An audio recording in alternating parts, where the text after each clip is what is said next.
With extraordinary efforts, China has prevailed over unprecedented difficulties and challenges, and it has not been an easy journey for anyone.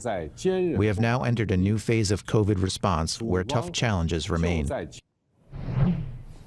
Our Greater China Senior Executive Editor John Liu joining us right now from Beijing. John, we heard a very brief few seconds there from the Chinese president. What was the overall message?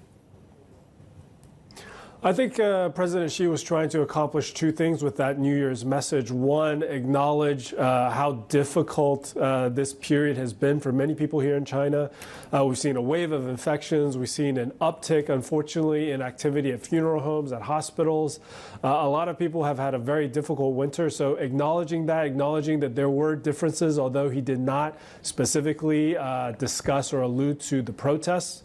But at the same time, he was trying to instill a bit of confidence, trying to tell people that China's going to get through this, China's going to have victory at the end of the day, trying to get people to look forward to something possibly getting better in the new year. Now, John, I mean, these last few days, let's just lump things in together, really, this reopening story.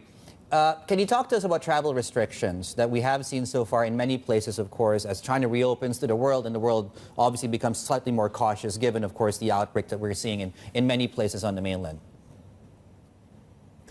Yeah, we've seen a lot of countries since China announced last week that it was going to be ending the quarantine restrictions for those coming into China, allowing people to leave the country again for tourism, to get new passports, for example.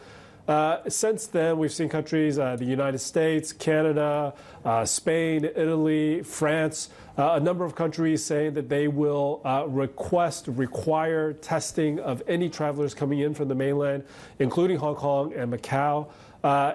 It speaks to the concern that there is around the world about the size of this outbreak that we have in China at the moment and the potential for new variants to emerge from that.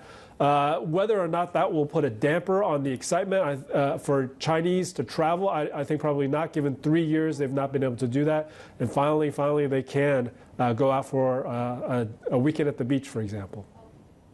Yeah, and certainly not just Hainan, right? I guess it's an option.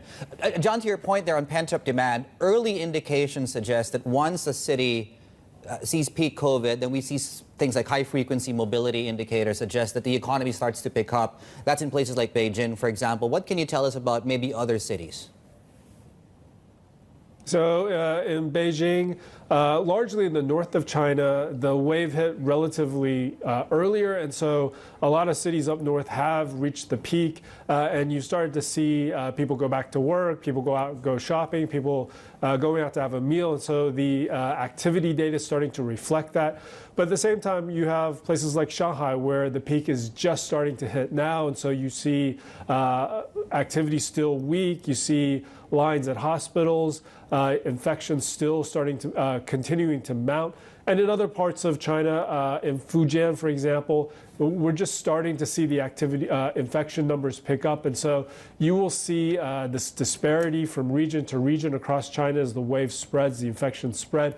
And as we get into Chinese New Year, I think the concern is that the outbreaks have largely been in the big cities so far, but as people go home for the New Year holiday, that they will take that into the rural countryside, where the healthcare system is a lot less well developed. And so the concern there is if there is a surge in infections, whether or not the healthcare system will be able to manage that.